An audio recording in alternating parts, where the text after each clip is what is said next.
12টি সুন্নাত, এটা আমাদের খেয়াল করতে হবে। আর 4টে কাজ করা যাবে না।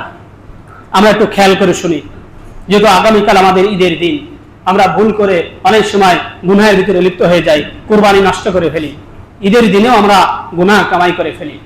এই জন্য 12টি সুন্নাত মোতাবেক আমাদের কুরবানির দিন পার করতে হবে। 1 নম্বর সুন্নাত হলো ঈদের দিন ফজরের নামাজ জামাতের সহিত পড়তে হবে।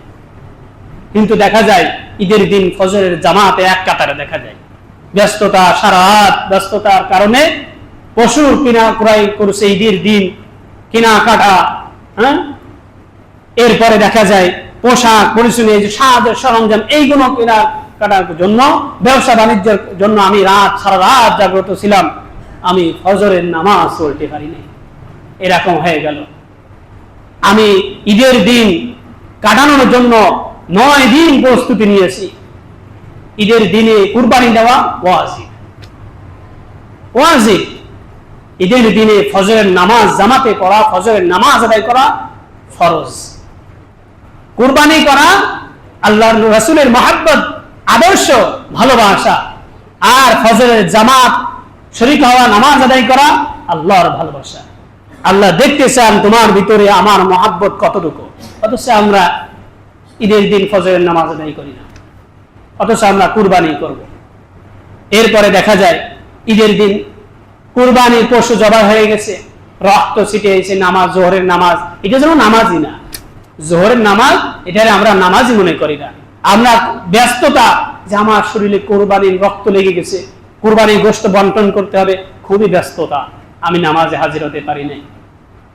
তো আমি কুরবানি দিলাম কার উদ্দেশ্যে?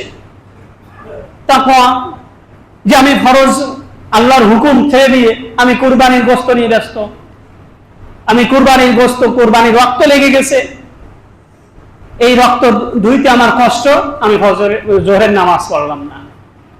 তাহলে আমার কি তাকওয়া, আমি কি দেখাইলাম?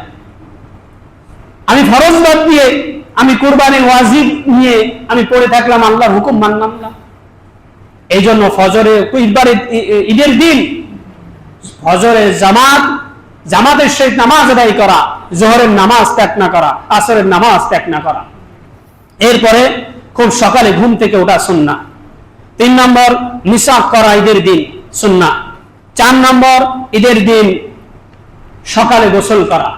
ঈদের দিন সকালে উত্তম রূপে গোসল করা, যে আল্লাহর ঈদগাহে যাব, নামাজ, ঈদের দিন নামাজ পড়তে যাব, উত্তম রূপে গোসল করা। 5 নম্বর শরীয়তের সীমার ভিতরে থেকে সাজসজ্জা করা।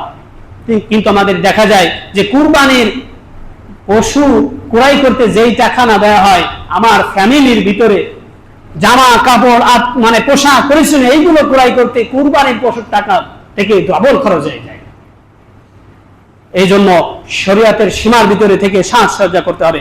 ঈদের দিন সুগন্ধি লাগানো সুন্নাহ। ফজরের পর ঈদগাহে, নামাজের স্থানে ঈদগাহে যাওয়া পরপরই। এরপরে ঈদুল আজহার দিনে কোনো কিছু না খেয়ে ঈদগাহে যাওয়া, নামাজে যাওয়া, কোনো কিছু না খেয়ে যাওয়া, এটা হলো মুস্তাহাব, কুরবানি দিক অথবা না দিক। তবে যারা কুরবানি দিবে তাদের জন্য উত্তম হলো যে কুরবানির পশুর গোশত দ্বারা খাওয়া শুরু করা, এটাই হলো উত্তম। এরপরে 9 নম্বর ঈদের দিন যে রাস্তা দিয়ে আমরা আসবো, এক রাস্তায় আসবো, দ্বিতীয় অন্য রাস্তায় যাব। এবং 10 নম্বর বলা হয়েছে ঈদের দিন নামাজে আমরা পায়ে হেঁটে আসবো, যানবাহনে না, কেননা প্রত্যেকটা কদমের সওয়াব লেখা হয়। সুবহানাল্লাহ। এরপরে 11 নম্বর আমরা তাকবীর বলতে বলতে আসবো। আজ 9 জিলহজ, হজের পর থেকে 13 জিলহজ আসর পর্যন্ত আমরা তাকবীর বলবো, পুরুষদের জন্য একবার বলা উচ্চ আওয়াজে।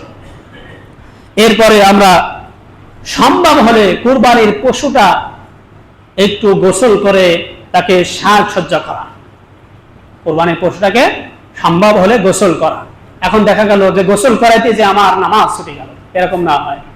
এই জন্য এই সুন্নাতগুলো আমরা খেয়াল করব, এবং 4টে কাজ আমরা না করা, এটা ভুলেও করা যাবে না।